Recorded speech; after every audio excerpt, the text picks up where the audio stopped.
ला- आज भारतामध्ये उद्या तुकडोजी महाराजांची जयंती आहे.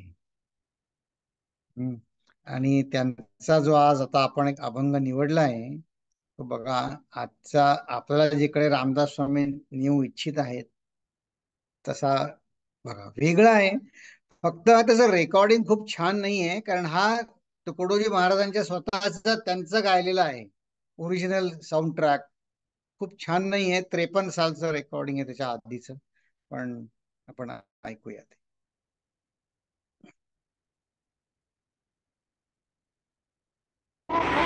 मनी नाही भाव म्हणे देवा मला पाव. देव अशान भेटायचा नाही रे.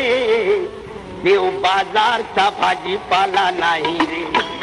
देव बाजारचा भाजीपाला नाही रे. देव बाजारचा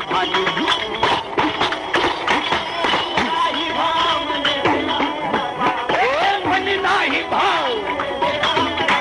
देव अचान भेटायचा नाही रे. देव बाजारचा भाजीपाला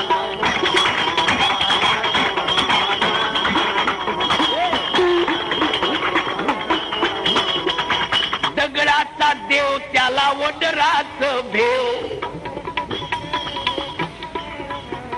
लाकडाचा देव त्याला अग्नीच भेव. मातीचा देव त्याला पाण्याच भेव. दही दुधाचा देव त्याला बोक्याच भेव. चांदी सोन्याचा देव त्याला चोराच भेव. देव बाजारचा भाजीपाला म्हणे देवा मला पाव. तेव्हा अचान भेटायचा नाही. देव बाजारचा भाजीपाला नाही बाबा. देवाचं देवत्व आहे ठाई ठाई. मित्रा ऐक. देवाचं देवत्व आहे ठाई ठाई. अहंकार मेल्या विन अनुभव नाही. अभिमान गेल्या विन अनुभव नाही. तुकड्या दास म्हणे ऐका ही ग्वाही. देव बाजारचा भाजीपाला म्हणे देवा मला पाव.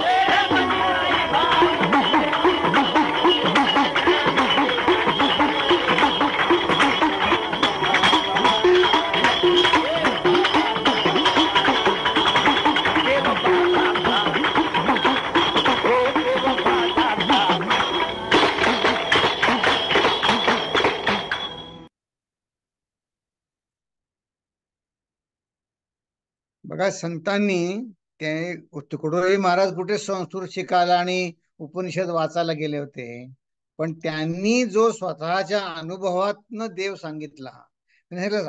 मी ग्वाही देतो. गेल्या सोमवारी आपण रामदास स्वामींकडनं ऐकलं, मी दास देतो ग्वाही. तुकड्या दास आपले शपथ सांगतायत. म्हणजे अहंकार गेल्या, म्हणजे स्वतःचा अहंकार गेला आणि देव मला ठाई ठाई भेटला. हे त्यांनी असं स्पष्ट नाही सांगितलं, पण सांगितलं तर तेच ना की हं, पहा की. आणि हे जे सगळं सांगितलंय पंचमहाभूतात देव नाही, ह्याच्या पलीकडे असलेला देव आपल्याला भेटवायचा आहे. जो तुकडोजी महाराजांना भेटवायचा आहे तोच समर्थ आज आपल्याला एवढ्या विनवण्या करून, बुद्धीला आवाहन करून भेटवून घडवत आहेत. त्यात आपण बघू. पण आता आधी आपली प्रार्थना. पण हे मला ओरिजिनल रेकॉर्डिंग मला ऐकायला मिळालं. तुकडोजी महाराजांचा आवाज. मलाच खूप आनंद झाला की आहा.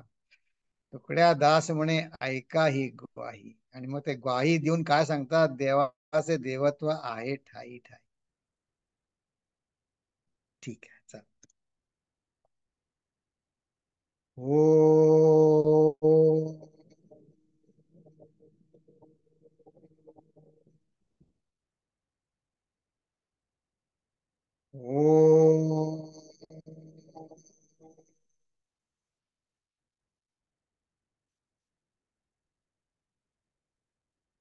ओ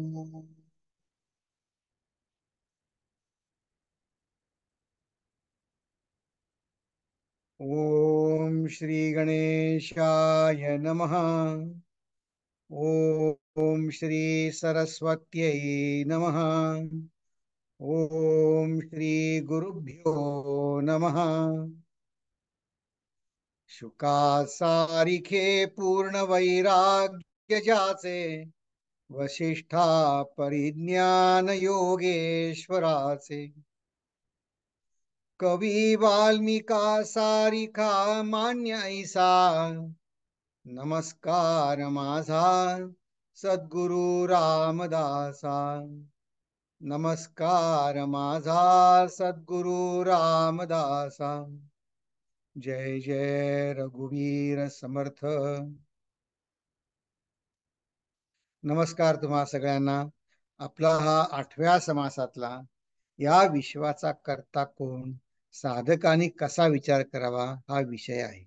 तर एक जण बोलत होतो, ते म्हणले ह्या विषयावर का असेल म्हणे कोणीतरी करता.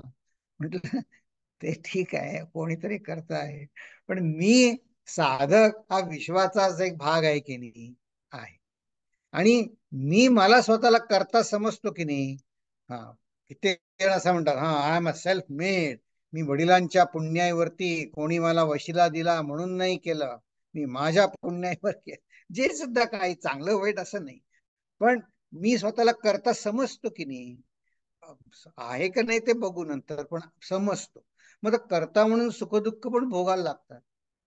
मग ते हा प्रश्न, हे जे कोणी विचारलं असं की ह्या विषयावर चिंतन का असेल, कोणीतरी विश्वासा करता, तर गुरुला ना जाणीव असते की या शिष्याला पुढे कुठे अडचणीत येणार आहे. आता याला नाही येत आहे अडचण, पण पुढे कुठली अडचण पडणार आहे त्याला. त्या दृष्टिकोनातून तो त्याचा सिलेबस म्हणायचा उपदेश सांगत असतो. आणि अगदी तसंच सांगतो. ह्यांनी जसं विचारलं, हे असेल म्हणे कोणतरी विश्वासा करता, काय करायचं आहे आपल्याला. म्हटलं तर असाच प्रश्न ह्याच संदर्भात, असाच प्रश्न हा समाज संपल्यावरती तो शिष्य रामदास स्वामींना विचार. बघा, आपण प्रश्न विचारायचं सोडता नाही का मग, की या विश्वासा करता कोण. आणि त्याच्यावर आपण बरचस आपण विचार गेल्या वेळी बघितलाय की या विश्वासा करता कोण फार महत्वाचा विषय आहे. आणि मग त्यानंतर मग आत्मविवरण म्हणजे जीवनातील, माझ्या जीवनातील सुखदुःख कोण भोगतो. माझी एक भूमिका आहे आणि वरिष्ठांची एक भूमिका आहे. मग खरी भूमिका भूमिका खरी कोणाची. तर मग हा, मग त्याचं आज जर जमलं तर या 9वा समास पण आपण आज बघू. ठीक आहे. आपण गेल्या वेळी कसं हे दोन आपण गेल्या वेळी बघितले होते, विषय प्रवेश आणि कर्त्याबद्दल अनेक मतं. कर्त्याबद्दल अनेक मतं का आहेत हे सुद्धा आपण बघितलं होतं. आणि मग ह्याच दशकातले समास 2 ते 7 प्रमाणे विवेक करून उत्तर कसं शोधायचं त्याच्यावर. आणि मग शेवटचे 2 ओव्या आहेत, या खरं पुढच्या समासाची प्रस्तावना आहे. पण ते प्रश्न, जसं आता मी म्हंटल की शिष्य प्रश्न विचारतो, मग चांगलं आहे आपल्या दृष्टीने ना, की प्रश्नोत्तर असलं की कसं आपल्याला प्रश्न विचारता येतं. ठीक आहे. मग आता आपण कसं म्हणलंय की अशी अनेक मत आपण गेल्या वेळी बघितली. एक म्हणती माया करी, जीव करी, प्रारब्ध योग करी, हे सगळं आपण गेल्या वेळी बघितलं. आणि मग हा काही लोकांचा, असा सगळा लोकांचा गलबला गोंधळ आहे. तर गलबला काय आहे ते समजून घेतलं. गलबला का आहे, गलबला काय आहे आणि काय आहे ते पण बघितलं. आणि त्याचं एक फंडामेंटल कारण आपण बघितलं की स्थलकाल निमित्त आणि उपाधी विरहित. यावर आपण एक थोडासा गृहपाठ पण गेल्या वेळी बघितला. आणि त्याच्यावर हे, त्या पलीकडे जाण्यासाठी मी गेल्या वेळे समर्थांची विचारसरणी ही भगवद्गीतेवर अगदी कशी छान आधारित आहे, त्या सुसंगत विचार आहे, सोप्या मराठीत आहेत, ते ते करण्यासाठी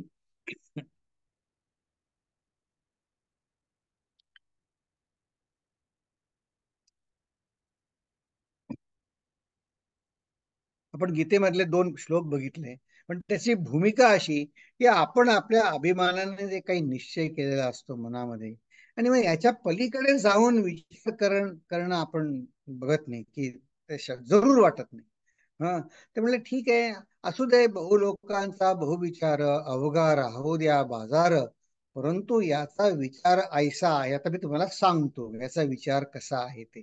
मग ते कसा आहे ते समजण्यासाठी आपल्याला आपण स्थल काळाच्या निमित्ताच्या बाहेर पलीकडे नेण्यासाठी जसं कृष्णाने अर्जुनाला नेलं तसंच समर्थ आपल्याला पण नेत आहेत. यासाठी 2 श्लोक आपण बघितले होते आणि मराठे काका म्हणले की जरा ह्याच्यावर आणखीन आपण विचार करूया.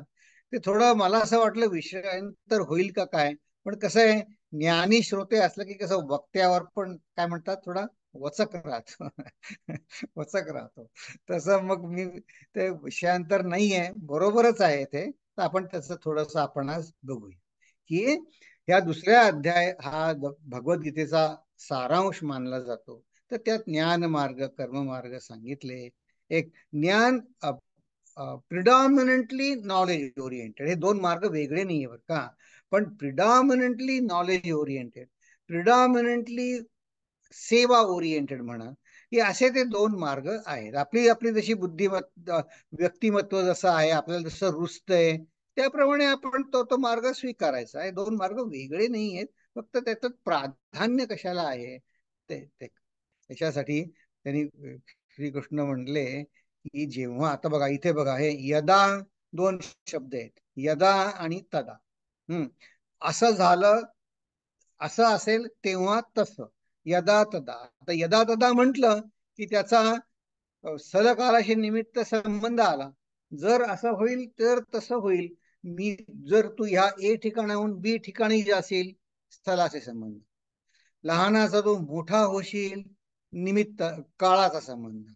अमुक झालं तर तमुक होईल, निमित्ताचा संबंध नाही. यदा तदा. याच्या पलीकडे जायचं आहे आपल्याला. तर पण आपली साधना सुद्धा काळातच चालते की, म्हणून एक काळातच उदाहरण दिलेलं आहे ते. काय म्हणले की मोह कलिलम. कलिलम म्हणजे ना, ज्याला आपण आता काय म्हणायचं मराठीमध्ये दलदल म्हणतो ना, दलदल गोंधळ. त्याला समर्थांनी गलबला म्हटलं. तसं मोहाचे सगळ्या कितीतरी प्रकारचे मोह आहेत. म्हणले हे मोह कलिलम. त्याच्यावरती शंकराचार्यांची भाष्य सुद्धा त्यांचे ना, मला काय आवडलं, संस्कृत जरी आपल्याला आलं नाही ना, तर त्यांचे शब्द खूप छोटे छोटे आणि सोपे पण गंभीर अर्थाचे आहे. ते आता आपण बघूया.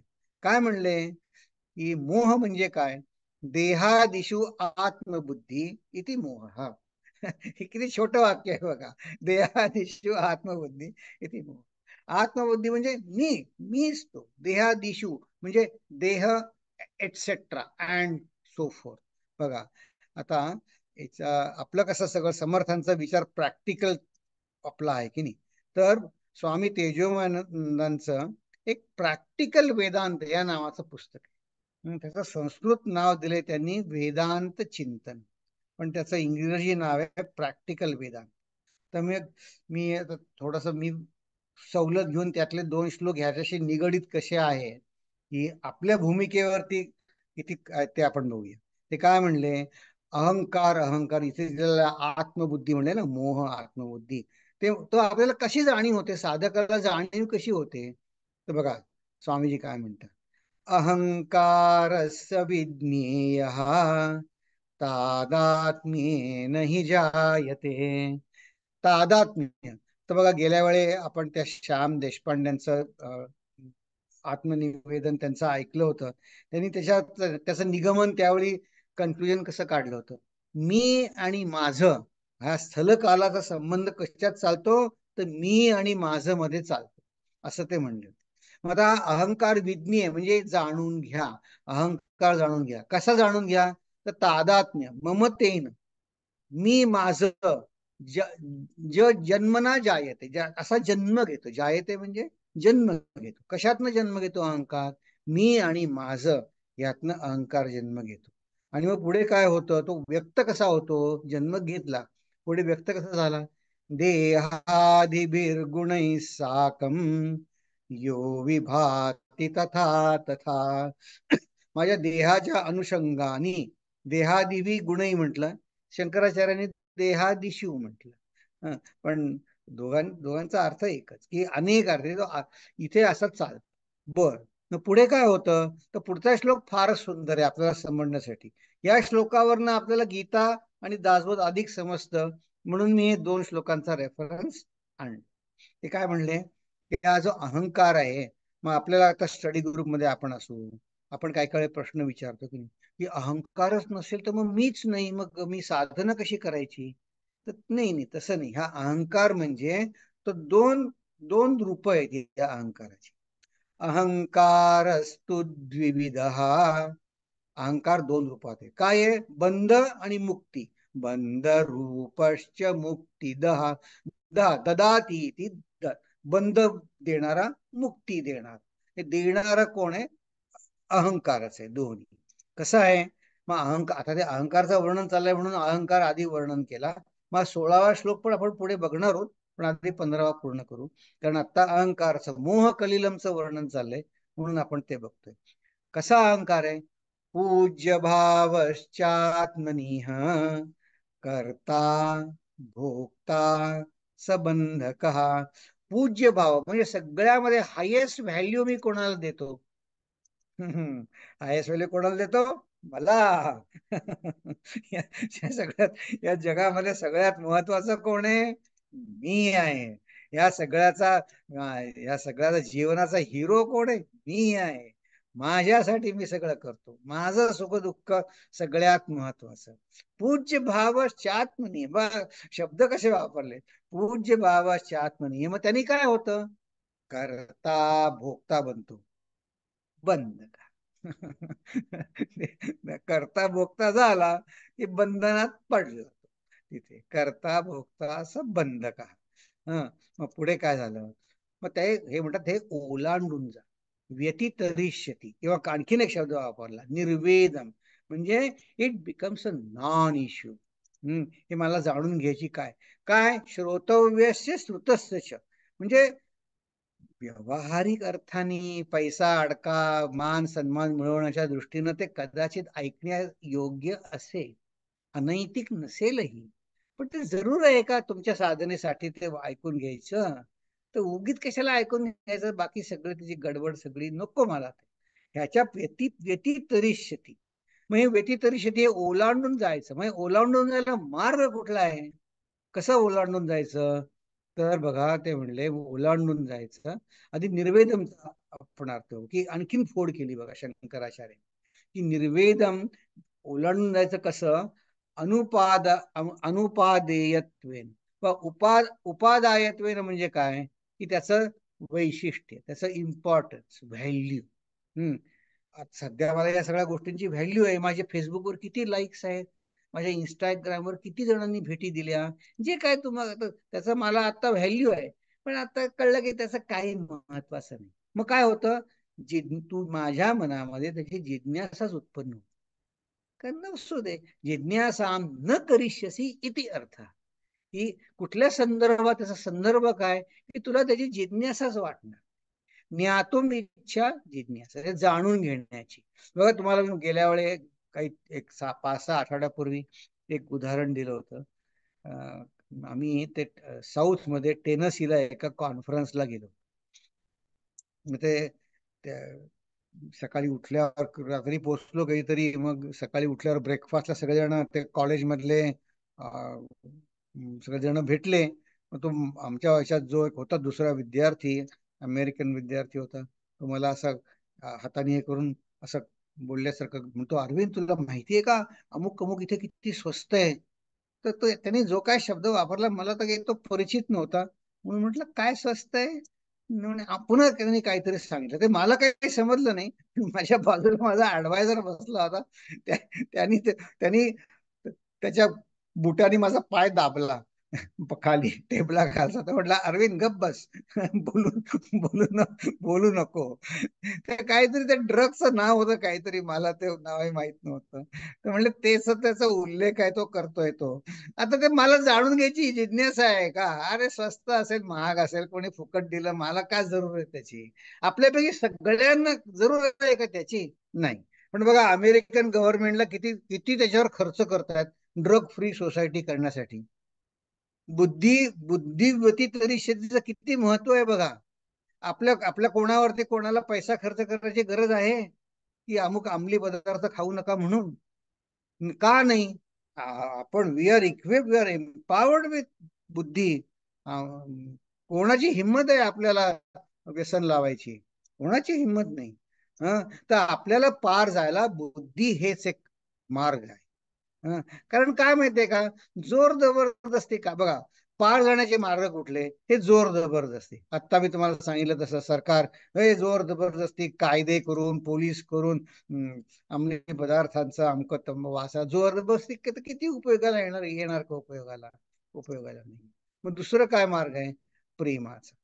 मग आपण काय म्हणतो, हा मला आवडत नाही पण तुझ्यासाठी मी करतो. मग सुरुवातीला तर सगळं, पण आता तुम्हाला माहिती आहे त्याचा लिमिटेड उपयोग आहे प्रेमाचा. तर ठीक आहे होईल, पण खरं कशासाठी पाहिजे? बुद्धीत परिवर्तन झालं की मग कसं होतं, ह्यालाच आपण पाठीमागे म्हणलं होतं की जाणीवपूर्वक आंतरिक परिवर्तन. हा सगळं इतकं लांब लचक लांबड लावायचं कारण आपल्या बुद्धीमध्ये आपल्याला जाणीवपूर्वक परिवर्तन, आंतरिक परिवर्तन करायचंय. त्यासाठी हा सगळा खटाटोप चालू आहे. आणि त्यासाठी इथे जाणीवपूर्वक आंतरिक परिवर्तन होण्यासाठी आपल्या बुद्धीला आवाहन कर, की असं जेव्हा होईल, समजून घेशील तेव्हा होईल. आणखी काय होईल? त्यांनी काय झालं, करता भोगता तुला त्यातनं पहिले सुटायचं आहे, करता भोगता न बनण्यासाठी. मग त्याची पुढचा श्लोक कुठला होता? श्रुती विप्रतिपन्ना ते यदा स्थास्यसि निश्चला समाधावचला बुद्धी तदा योगमवाप्स्यसि. पुन्हा आता बघा, यदा तदा, दोन दोन शब्द. ते आपण बघितलं की अमुक झालं तर तमुक झालं, म्हणजे पुन्हा काळ, प्रसंग, वेळेशी संबंध. मग आणखीन काय झालं? श्रुती प्रतिपन्न, ज्ञान मार्गाचं इतकं सगळं विवेचन करून वेगवेगळे वेद वेदांताचे अर्थ, तर कुठे आपली इतकी बुद्धी चालते हो? सगळे उपनिषदातलं, आता ते मुंडक उपनिषदामध्ये दोन पक्षी आहेत, म्हणजे दोन पक्षी म्हणजे कोण, त्याचा अनेक आचार्यांनी अनेक अर्थ सांगितले. पण आपण ती नुसती चर्चा करतो स्टडी ग्रुप मध्ये बसून आणि पुन्हा वागायचं तसंच वाग. आपण खरे ज्ञानाचे अधिकारी आहे का? मी तर नाही, बघ तुमचं तुम्ही ठरवा. त्याचा अर्थ अनेक प्रकारचे असतील. मग कसे कसे वेगवेगळे वादविवाद काय असतात? बघा, शंकराचार्यांनी सांगितले अगदी सोपे शब्द आहे. साध्य साधन संबंध. माझं साध्य काय आणि मी जे साधन करतोय त्याचा तुझ्याशी काय संबंध आहे, याच्याविषयी सुद्धा अनेक प्रकारचे वादविवाद असू शकतात. पांडित्य मिळवून मी, पण पांडित्य म्हणजे किंवा नुसतं समजणं म्हणजे ती फक्त माहिती झाली. माझं व्यक्तिमत्व तसं बनलं पाहिजे की नाही? किंवा आणखीन काय आहे? प्रवृत्ती निवृत्ती. मग आपण बघा, कोणतरी विचारलं होतं की मी कुठले कुठले दुर्गुण सोडायला पाहिजे.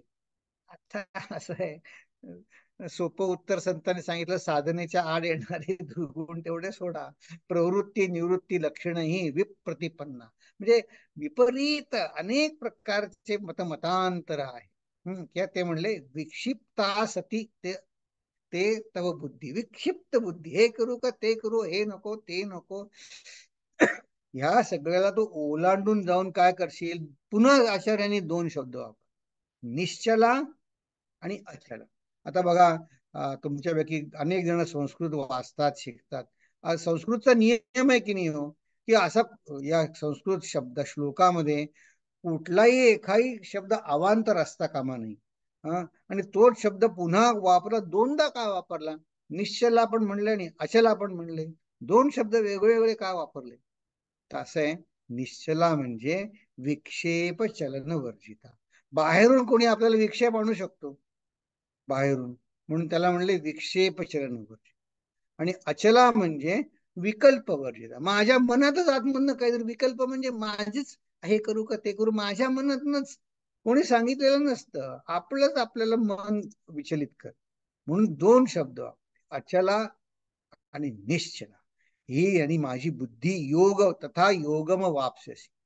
मग आता बघा, तुम्हाला मी सांगितलं प्रॅक्टिकल वेदांत, आपण तेजमानंदांचं ह्याला साईड बाय साईड पॅरलल कसं बघतोय, तेजमानंदांचं बघितलं. मग त्या श्लोकामध्ये आपल्याला योग वापसशी म्हणजे योग म्हणजे जुडणे, भगवंताशी जुडणे. कुठल्या देवाशी जुडायचंय? जे आज आपल्याला तुकडोजी महाराजांना जो देव अपेक्षित आहे, जो रामदास स्वामींना अपेक्षित आहे, तोच तेजोमयानंदांना अपेक्षित आहे. ते कसं म्हणले? ईश्वरस्यैव दासोहम न परेशां कदाचन मतिरित्थं मोचयती कामना कर्म बंधनात. बघा, त्यांनी आधी अहंकाराला बंधन म्हटलं होतं की नाही. मग त्या बंधनातनं सुटण्यासाठी त्यांनी काय सांगितलं? की मी फक्त बुद्धीनं ठरवायचं. काय ठरवायचं? ईश्वर शैव दासोहम, मी फक्त ईश्वराचा दास आहे, असं मी जेव्हा फक्त बुद्धीने ठरवेन, त्या क्षणी मी कामना कर्म बंधनातून सुटका होईल. हो, नुसतं बुद्धीनं ठरवल्यावर. हो, मग त्याने कसं होईल? ते एकाने विचारलं, नुसतं ठरवून कसं होईल? ते म्हणले असं आहे, मग माझ्या जीवनात जर काही दुःख झालं, आता नोकराच्या जीवनात काही दुःख असेल, आपण नोकरीमध्ये कोणाच्या नावाने शंक करतो, खडे फोडतो? आपल्या बॉसच्या नावाने, हो की नाही? तसं आपण देवाच्या नावाने खडे फोडू. फक्त लोकाला दोष द्यायचा नाही, देवाला दोष देऊ. त्याचं तुम्हाला मी उत्तम उत्तम उदाहरण सांग, दोन उदाहरणं सांग. की इथे एक जण, तुम्हाला गेल्या वेळेस सांगितलं ना, तो फोटो दाखवला, ते डॉक्टर भेटले मला की गुरुदेवांबरोबर त्यांनी हे केलं. तर मी आपलं त्यांना सांगितलं की तुमच्या म्हटलं गुरुदेवांच्या सहवास, गुरूंचा सहवास तुम्हाला मधनं मधनं होत असेल, कारण गुरुदेव फिरतीवर असायचे. तुम्हाला साधकांच्या तुम्हाला काही त्याची आठवण सांगा.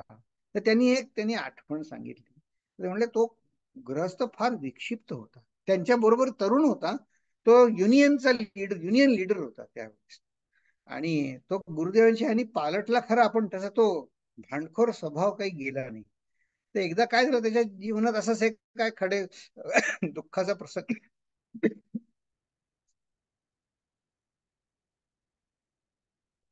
दुःखाचा काही प्रसंग आला. तर त्यांनी गुरुदेवांना एक रागारागाने पत्र लिहिलं की तुम्ही माझे गुरु म्हणत होता आणि माझ्या जीवनात एवढं दुःख आहे, मला सोडून गेलात, असं तसं. आणि रागाने पत्र लिहिलं की मला म्हटलं की तुझ्या वडिलांसारखा आहे, आणि काय आहे, काय काय काय माझ्या जीवनात दुःख आहे मला सांगा. पाठवलं पत्र. तो सांगत होता, त्याच्या पत्रावरच गुरुदेवांनी वेगळ्या रंगाच्या शाईनं लिहून पाठवलं, son please come and see me in Siddhawadi. एवढं एवढं एक वाक्य लिहून त्याचंच पत्र त्याला परत पाठवलं. तो सुद्धा खरा कसा महान गेला, सिद्धवाडीला गेला. हं. आणि तो म्हणला, जाईपर्यंत प्रवासामध्ये माझ्या मनामध्ये मी विचार करत होतो की गुरुदेव मला आता चिन्मयानंद मला कसं काय करतील. तर आणि म्हणले मी बाय चान्स असं झालं की मी ज्या दिवशी पोहोचलो, त्याच्या दुसऱ्या दिवशी, दुसऱ्या दिवशी नाही, 2 दिवसांनी माझ्या वडिलांचं पहिलं वर्ष श्राद्ध होत. त्याचं आता तो युनियन लीडर होता, वडिलांचं होतो तोपर्यंत चाललं होतं त्याच्या घरचं. मग आता ते वडील गेल्यानंतर सगळं त्याचं आता घरी कोण त्याला पोषणार काय. मग त्याचं सर्व अडचणी आल्या खूप त्याच्या जीवनामध्ये. मग गेला तो तिथे, 2 दिवसांनी होतं. तर तो म्हणला, मग माझ्या परिवर्तन कसं झालं. गुरुदेवांनी ज्या दिवशी त्या वडिलांचं वर्ष श्राद्ध होतं, त्या दिवशी त्यांनी तिथला जो भटजी आहे त्याला बोलवलं, सांगितलं याला विचारून त्याच्या वडिलांना काय आवडतं ते सगळा स्वयंपाक करा आणि ते ताट वाढून मला द्या, ते मी जेवीन श्राद्धाचं जेवण. तो तो सांगत होता, बघा गुरुदेव म्हणले, मला लिहिलंस हे की काय असं वाटेल ते, काय तुमची जबाबदारी आहे. तर म्हणे त्यांनी मला ऍक्शननी दाखवून दिलं की त्यांनी वडिलांसारखं ते आता माझा सांभाळ करणार आहे. म्हणजे माझ्या बुद्धीमध्ये मला खात्री पटली की त्यांनी दाखवलेल्या मार्गाने मला जायला पाहिजे. तर बघा, गुरु शिष्याला कसं आपल्यासारखं करतात. तर तेजोमयांची आठवण आहे की मतिरित्थम मोचयति, ते सांगतोय मी, कामना कर्म बंधनात. तर पवईला वेदांताचा कोर्स आम्ही होतो ना, तर तिथे एक जण गुरुजींच्या खोलीत आला, रागाने म्हणला, मला आमचा तो फेलो स्टुडंट, त्याला म्हणे मला मारायचंय, मारामारी करायची, त्याला मारायचंय मला. गुरुजी म्हणले बस बस बघू होईल काहीतरी, बस. मग ते सगळं गेल्यानंतर त्याच्याकडे बघून म्हणले अजून पण राग गेला का, अजून पण मारायचं आहे?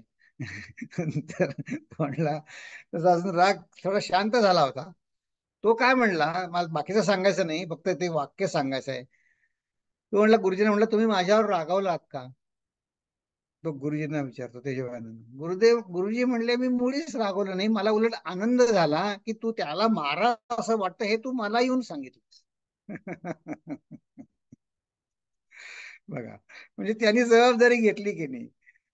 आपण काय म्हणतो, अरे गुरुला असं कळलं, माझ्या मनात हा विचार आला, गुरुला काय वाटेल? पण गुरु जबाबदारी घ्यायला तयार असतात. गुरु म्हणतात तू मला सांगितलंस त्याचा मला आनंद झाला, तुझ्या मनात चांगला विचार आला का नाही ते आपण नंतर बघू, पण तू येऊन ते मला सांगितलंस ना, ते मला खूप आवड. मतिरित्थम मोचयती कामना कर्म बंधनात. तसं हे एकदा आपण बुद्धीने ठरवलं ना की मग तदा योगम वापससी. आता हे हा आपला थोडं विषयांतर झालं खरं, पण हा प्रवास आपला साधकाचा प्रवास रामदास स्वामींबरोबर आपला बरोबर बरोबर होतोय. ठीक आहे ना मराठे काका, आता आपण दासबोधाला इकडे वळूया. चालेल ना? अतिसुंदर, अतिसुंदर. हे कर्तृत्व तर भावना आणि कर्ता भोगता हा, हे सगळं क्रिटिकल आहे, हा पॉइंट. होय होय. हा फारच फार सुंदर. आणि तो आपल्यापाशी असतो की नाही, ते सोडवणं, हा गुंता सोडवणं माझ्या हातात आहे. जगामध्ये काही फरक व्हायला पाहिजे का? काही नको फरक व्हायला, मी माझं सोडवणं आहे सगळं. हम्म. ते एक ह्या इंटरेस्टिंग. अर्थानं या हा, अर्थानं परमार्थासारखा खात्रीलायक कुठला दुसरा हे नाही, मार्ग नाही एक या अर्थाने. इंटरेस्टिंग गोष्ट आहे. गिरीश घोष म्हणून एक होता, रामकृष्णांचा डेवोटी. तो म्हणजे आर्टिस्ट वगैरे होता. तर त्याला परमहंसांनी सांगितलं तू हे जप कर, हे कर. तो म्हणला मला जमणार नाही. तो म्हणा जेवताना कर, नाही जमणार. आंघोळ करताना नाही जमणार, कारण मला विचार येतात. मग तो काय म्हणला, मी तुम्हाला पॉवर ऑफ अटर्नी देतो, तुम्हीच करा माझा जप. आणि दॅट्स व्हॉट ही डिड. आणि खरंय. शेवटी रामकृष्ण गेल्यानंतर he became a sage, realise sage. What a conversion ना. म्हणजे पॉवर ऑफ अटर्नी दिली त्याने गुरुला. हा, कमाल आहे ना. खरंय. त्यांची एक अशीच आठवणीनंतर पुन्हा काहीतरी सांगेन, ही जशी आता गुरुदेवांची सांगितली, तेजमानंदांची सांगितली, तशीच रामकृष्ण परमहंसांची पण त्या गिरीशचंद्र बोस बरोबरचीच एक आठवण आहे. पॉवर ऑफ अटर्नी दिल्यानंतर तो नाटककार होता. जसं महाराष्ट्रामध्ये बालगंधर्वांचा फोटो महाराष्ट्रातल्या नाट्यगृहात लावतात, तसं बंगालमध्ये या गिरीशचा फोटो लावतात नाट्यगृहामध्ये. तर त्याचं एक प्रल्हाद आणि हिरण्यकशिपूचं नाटक होतं, तर ते बघायला रामकृष्ण परमहंस गेले होते. तर ते काय सांगायचं, तर ते नाटक बघत असताना तो दारू प्याला होता आणि दारूच्या धुंदीमध्ये रामकृष्ण परमहंसांना काहीतरी तो बोलला रागाने. आणि मग ते सगळे निघून आले घरी, तर म्हणजे दक्षिणेश्वरला. तर दुसऱ्या दिवशी सकाळी रामकृष्ण म्हणले मला तर त्याला जाऊन गिरीशला भेटायचंय, त्याची दारूची धुंदी उतरली का आणि तो बरा आहे का मला बघायला जायचंय. तर त्यांचे सगळेजण म्हणले अहो पण त्यांनी काल तुमचा एवढा अपमान केला आणि तुम्ही त्याच्याकडे कसे जाता? नाही नाही म्हणे, त्याला मी आपलं म्हटलंय, मला जायला पाहिजे. आता हे हे फक्त गुरुच करू जाणे बरं. आणि का कामना मती इत्थम मोचेती, फक्त असं ठरवल्यानेच मला मुक्ती मिळते, हे किती सिद्धांतानीच आहे. हे खरं होण्यासाठी समर्थ सांगतायत. आणि हे सगळं समर्थ आपल्याला आपल्याला स्वयंपूर्ण करण्यासाठी सांगतात. कारण समर्थ जेव्हा त्यांनी देह पूर्ण झाला, ज्याला हिंदीत म्हणतात, त्यावेळेस ते काय म्हणले, मी दासबोधाच्या रूपाने पाठीमागे शिल्लक आहे, तुम्ही दासबोधामध्ये मला बघा. त्यासाठी आपण आता जणू समर्थच आपल्याला दासबोध सांगताय. यांनी आपण समर्थांचा पुढचा विचार ऐकू. की समर्थ म्हणले की ह्या सगळ्यानुसार त्यांचं आता हे एवढ्या सगळ्या प्रस्तावनेमुळे हे पुढचे विचार जे आहेत ते आपल्याला कठीण वाटणार नाही. श्रोती व्हावे सावधान, निश्चये तोडावा अनुमान. म्हणजे काय, माझ्यापेक्षा गुरुला जास्त कळतं, एवढं तरी समजायला पाहिजे, आपण निश्चय करायला पाहिजे की नाही. की माझं हित माझ्यापेक्षा गुरुला जास्त समज. आता मला ते पटणार नाही कदाचित, पण माझं हित गुरुला जास्त समजतं. आणि म्हणून म्हणले प्रत्येक मानवाप्रमाणे जाणते पुरुष. मग आता या ज्या पुढच्या ओव्या आहेत की करता खरा करता कोण, ते आपण गेल्या वेळी बघितल्या. आज आपण आणखी एका वेगळ्या तऱ्हेने बघणार. ते आपण आधी ते नुसत्या वाचू, कारण त्यातला आशय जेव्हा पुन्हा पुन्हा वाचू तेव्हा आपल्याला आणखीन आणखीन समजत जाईल. म्हणून जे जे कर्तयाने केले ते ते त्या उपरी झाले, म्हणजे कर्त्यानंतर झाले. कर्त्यापूर्वी आढळले न पाहिजे की. मी ज्याचं कर्तृत्व घेतो ते गोष्ट या जगामध्ये मी करायच्या आधी अस्तित्वात नसली पाहिजे. मी येईन आणि मग ती वस्तू घडेल. पण समर्थ म्हणतात, जी जी काही जगातली मला कर्तृत्व, माझं फील्ड ऑफ ऍक्शन काय आहे सांगा. माझं पंचमहाभूतांच्या पेक्षा मला काही वेगळं फील्ड ऑफ ऍक्शन आहे का? नाहीये. मला कार्यक्षेत्र माझं काय आहे? पंचमहाभूतांपेक्षा व्यतिरिक्त मी दुसरीकडे कुठे काम करू शकतो का? नाही. केले ते पंचभौतिक आणि पंचभौतिक ब्रह्मादिक, तरी भूतांशे पंचभौतिक केले ते घडे. म्हणजे भूताच्या एका अंशाने संबंध पंचमहाभूत केली, हे शक्य नाही. पंचभूतास वेगळे करावे, मग कर्त्यास ओळखावे. पंचभूतिक ते स्वभावे, कर्त्यास आले. याच्यावर बघा, आपण गेल्या वेळी बघितलं होतं की हे परमचैतन्य जे कर्ता म्हणायचं, ते चैतन्य नुसतं आहे. त्याला आपण गेल्या वेळी दोन उदाहरण आपण आपण बघितली होती, तुमच्या लक्षात असतीलच. की सूर्य काही करते पण घेऊ शकतो का स्वतःकडे, की बघा मी अंधार घालवला.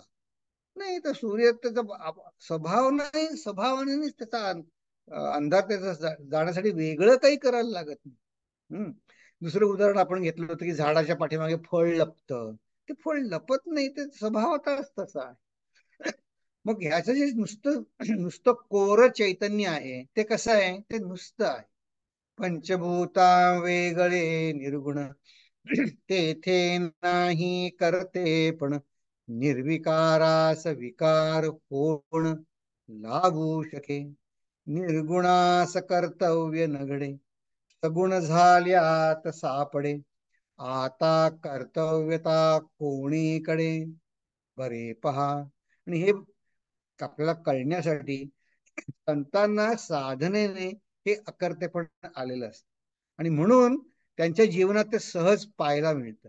आणि बघा, आपण नकळत सुद्धा आपण संतांकडे गेलो ना, आपण संतांना म्हणतो आम्हाला अमुक अमुक व्हायला हवंय.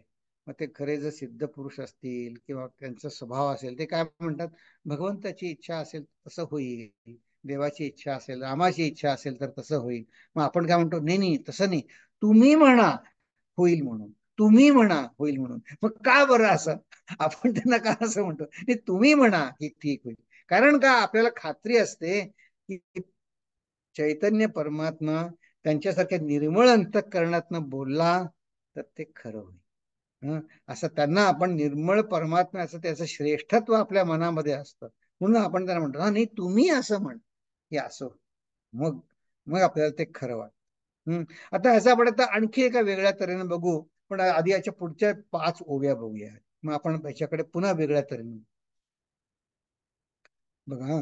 लटिक्याचा करता कोण, हे पुसणेची अप्रमाण. म्हणून हेची प्रमाण जे, स्वभावेची झाले. एक सगुण एक निर्गुण, कोठे लावू करते पण. या अर्थाचे विवरण बरे पहा. बघा, आपण गेल्या वेळी काही महिन्यापूर्वी उदाहरण बघितलं होतं की एकच चैतन्य, उदाहरणार्थ एखादी, आता काय म्हणायचं, इलेक्ट्रिसिटी ही अनेक उपकरणातनं व्यक्त होते. मग ती ती असं म्हणू शकते का की नाही मी असं केलं? नाही, त्या विजेच्या स्वभावाने तिच्या अंगभूत यांनीच ती, कोणामध्ये उष्णता आहे, कोणामध्ये वारा आहे, कोणामध्ये प्रकाश आहे, तर त्याचा तर स्वभावच आहे. त्यांनी ती व्यक्त होते. स्वतःकडे करते पण येऊ शकत नाही. त्याच्या संदर्भात ती फक्त नुसती आहे. सगुणे सगुण केले तरी ते पूर्वीच आहे झाले. निर्गुणास कर्तव्य लाविले नवसे की करा. आपण आधी फक्त हा विचार पूर्ण करतो. येथे कर्ताची दिसेना प्रत्यये आणावा अनुमान दृश्य सत्यत्वे असेना म्हणून केले ते अवघेच लट्टिके तरी करता हे बोलणेची फिके वक्ता म्हणे रे विवेके बरे पहा. आता बघा आपण थोडा विचार करू याच्यावर कारण की कारण 36वी उभी निगमन केलं समर्थांनी. काय झालं एकदम की बरे पाहता प्रत्यय आला तरी का गलबला करावा गलबला प्रचित आलिया आपणाला अंतर्या. आता हे निगमन केलं की हे असं तू बरे पहा म्हणजे चिंतन कर विचार कर आणि त्याने आपल्याला काय होईल प्रत्यय येईल म्हणजे काय अनुभूती येईल. कुठे येईल आतमध्ये येईल अंतर्यामी. मग गोंधळात पडायचं काही कारण. ठीक आहे ते असू दे. मग आता हे 35 ते आधीच्या सगळ्या ओव्यांमध्ये सगळ्यांमध्ये जे एकच चैतन्य आहे ते कसं बघ. आता बघा आता जर मी तुम्हाला विचारलं की तुम्ही आता जागे आहात ना. आता बहुतेक जण किंवा सगळेजण बहुतेक कशाला सगळेजण सगळेजण काय म्हणाल तुम्ही जागे आहे मी जागा आहे जागा. ठीक आहे.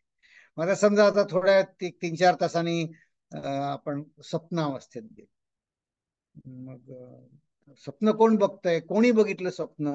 मग आपण जागा झाल्यावर काय म्हणू मी प्रत्येक मी.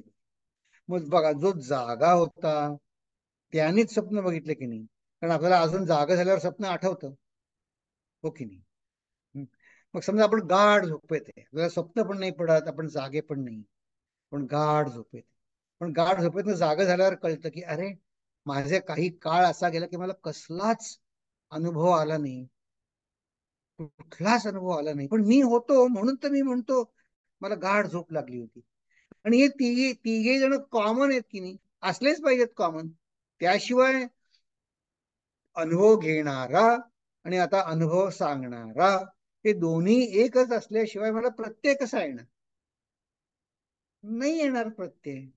मला एक विनोद आठवला.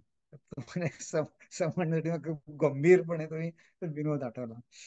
एक विनोदामध्ये काय होता एक तरुण पती पत्नी होते. तर जो तरुण म्हणजे पुरुष होता तो दिसायला अगदी काय म्हणायचा देखणा वगैरे होता. त्या पत्नीला सारखं वाटतं की हा याचं लक्ष कोणाकडे आहे का काय. तर तो म्हणायचा नाही आहे ग मी प्रामाणिक आहे असं काही नाही. दोघे सज्जन होते. ते एकदा सकाळी उठल्यावर तिची पत्नी त्याच्याशी भांडायला लागली. म्हणे आज माझ्या स्वप्नामध्ये तू असा असा लोकांशी खूप मैत्रीपणे फार असं बोलत होतास बायकांशी तू. तर नवरा म्हणला अगं पण ते स्वप्नामध्ये होतं ते तुझ्या स्वप्नात असं पडलं मी काही नाही केलं. पत्नी म्हणते मुळीच नाही मी मुळीच हे पटणार नाही मला. कारण म्हणले माझ्या स्वप्नात जर तू हे असं करतोस तुझ्या स्वप्नात काय करत अशी. तर तर ते विनोद ठीक विनोद म्हणून ठीक आहे पण तर करता आणि भोगता एक नाहीये ना तो. हे मला सांगायचं आहे की जो मनुष्य जागा आहे त्याला नाही स्वप्न पडलेलं दुसऱ्याला स्वप्न पडलंय. तर त्याच्यामध्ये दोन वेगवेगळे जीव आहेत एक नाही. पण माझ्या जीवनामध्ये जो जागा आहे तो झोपला तो स्वप्न हे तिघांचं मी कॉमन आहे की नाही. मग मी कोण आहे या तिघातला खरा कोण आहे. तरी मी माझी जी जागेपणची आयडेंटिटी आहे ना ती येणारी आणि जाणारी आहे. त्याशिवाय मी झोपी जाईन कसा. ती येणारी जाणारी म्हणजेच काय तात्पुरती आहे. ती ट्रान्झॅक्शनल ती अनिश्चित आहे. ती परमनंट नाही. तशी स्वप्नावस्थेची अवस्था स्वप्नावस्थेतला मी सुद्धा तात्पुरता आहे टेम्पररी आहे. मग खरा कोण आहे. तर या तिघांमध्ये जो कॉमन आहे की नाही ते चैतन्य मी आहे. हा या तिघांमध्ये जे काय चैतन्य तेच मी आहे. मग माझ्यामध्ये जे चैतन्य आहे ते मूळ चैतन्य आहे की ज्याच्यात त्या चैतन्यामध्ये रागद्वेष आहेत का नाही, कारण ते रागद्वेष फक्त जागेपणी व्यक्त होतात. समजा कोणी झोपलेलं आहोत आपण 8-10 जण, मग झोपलेल्या माणसापैकी कोणाला सांगता येईल का ह्याला गोड आवडतं, ह्याला तिखट आवडतं, असं सांगता येईल आपल्याला? नाही, कारण ते रागद्वेष व्यक्त नाही झाले झोपलेल्या अवस्थेत. तर ते चैतन्य शुद्ध कोर जे चैतन्य आहे ते सगळ्यांमध्ये एकच आहे. हा, सगळ्यांमध्ये एकच आहे. म्हणून ते चैतन्याकडे रागद्वेषाचं कर्तृत्व, जबाबदारी जात नाही. ते नुसतं चैतन्य आहे.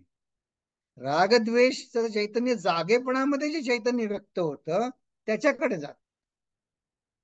हा, मूळ चैतन्याकडे ते जात नाही. आता हा विषय थोडा कळायला चिंतनात्मक आहे विषय, पण तुम्ही बघा, विचार करा. हा जो विनोद सांगितला त्या विनोदावर पण विचार करा. कारण आपल्याला विनोदाचं कसं असतं कळतं की कारण का आपल्या स्वतःविषयी विचार करायला सांगितलं तर आवडत नाही, की अरे अरविंद तुझे रागद्वेष जरा खोटे आहेत, तू जे काय म्हणतोस हे चांगलं ते वाईट ते काही खरं तसं नाहीये, तर मला आवडत नाही. नाही नाही नाही, मला जे वाटतं तेच खरं. ठीक आहे मग, म्हणून त्या विनोदावर आपण विचार करू की हे कसं आहे बघा. की खरं काय आहे. कारण का शिष्य जो आहे ना, तो प्रश्न अगदी तसाच विचारतो. जसं आता आपण म्हणजे काय कठीण आहे बाबा, माझं पण तुम्ही म्हणता सगळ्यांचं चैतन्य एक आहे, करते पण नाही, करते पण नाही, पण मला तर माझ्या जीवनामध्ये केवढे तरी प्रॉब्लेम दिसतात, मी त्याच्याकडे कसं बघावं. तर शिष्य अगदी तसंच विचारतो प्रश्न. की आता ते समर्थांनी निगमन केलं, आता असो हे बोलणे, विवेकी तोची हे जाणे. आता बघा, विवेकी तोची हे जाणे, मग आपण जर समजलं, मी जर असं म्हटलं मला समजलं नाही, याचा अर्थ काय की मी विवेक केला नाही. मी विवेक केला तर मला समजायला पाहिजे, सरळ आहे. तर मग आपण आणखी करूया विवेक. आपल्या सुदैवाने आणखीन 7 दशक 8 दशक पुढे आहेत आपले. 7 दशक आपल्याला अजून अवसर आहे. विवेकी तोची जाणे, पूर्व पक्ष लागे उडवणे, ये रवी अनुर्वाच्य. म्हणजे पूर्व पक्ष म्हणजे आता तुमच्या माझ्या मनात जे सगळे गोंधळ आहेत की नाही, संशय, असं वाटतं की नाही नाही मी करता ते उडवण्यासाठी, ते म्हणून हे सगळी एवढी बडबड आहे. हम्म. नाहीतर शुद्ध चैतन्य नुसतं आहे, ते अनुर्वाच्यच आहे, ते ते शब्दाच्या पलीकडे आहे. पण आपला पूर्व पक्ष म्हणजे अनलर्निंग, असं आपण 2 अभ्यास वर्गापूर्वी बघितलं बघा, अनलर्निंग. ते माझं अनलर्निंग होण्यासाठी हे, याला म्हणतात, हे सगळं आपल्याला बोलणं भाग पडतं. मग शिष्य म्हणतो, सर एक प्रश्न आहे. काय आहे? फार सुंदर प्रश्न आहे. तव श्रोता करी प्रश्न, देही सुख दुःख भोगता कोण, पुढे हेची निरूपण बोलिले आहे. तर शिष्य म्हणला, गुरुजी तुम्ही सांगतात ते सर्व ठीक आहे, पण माझ्या देहामध्ये सुख दुःख भोगता तो कोण भोगता आहे, ते मला तुम्ही सांगा. कारण सध्या माझा त्या सुखदुःखाशी तादात्म्य माझा अधिक झालाय. मला अजून असं म्हणता येत नाही की हा आज, आता समजा काय, हा आज अरविंदचं डोकं दुखतंय असं नाही म्हणत, माझं डोकं दुखतंय असं असं असं म्हणतो मी. तर मग आज दुःख दुःख भोगता कोण आहे? तर रामदास स्वामी म्हणतात, बरोबर आहे, बरोबर आहे, तू विचारलंस ते ठीक आहे. हा ह्याचा जो पुढचा समास आहे की करता, हा सुखदुःखाचा करता कोण, हे जणू काही आपलंच आपल्याकडे बघण्याचा एक वेगळ्या दृष्टिकोनातनं विवरण आहे. की आपल्यालाच कसं बघ, आपण आपल्याकडे त्रयस्थपणे बघितलं. बघा काही मला असं वाटतं गेल्या वर्षी असं एक होमवर्क दिलं होतं की आपणच आपल्याकडे त्रयस्थपणे बघायचं.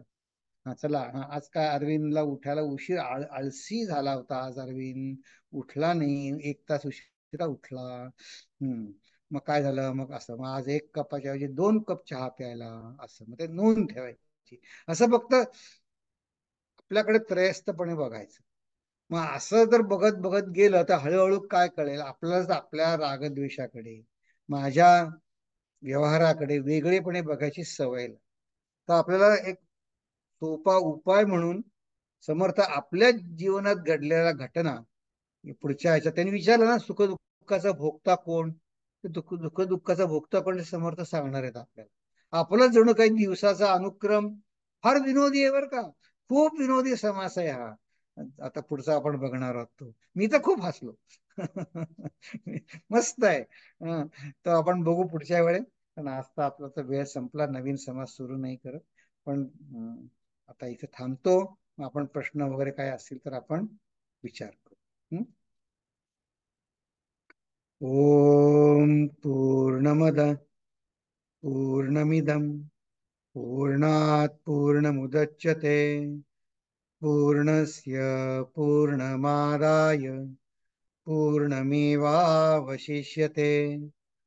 ओम शांती शांती शांति.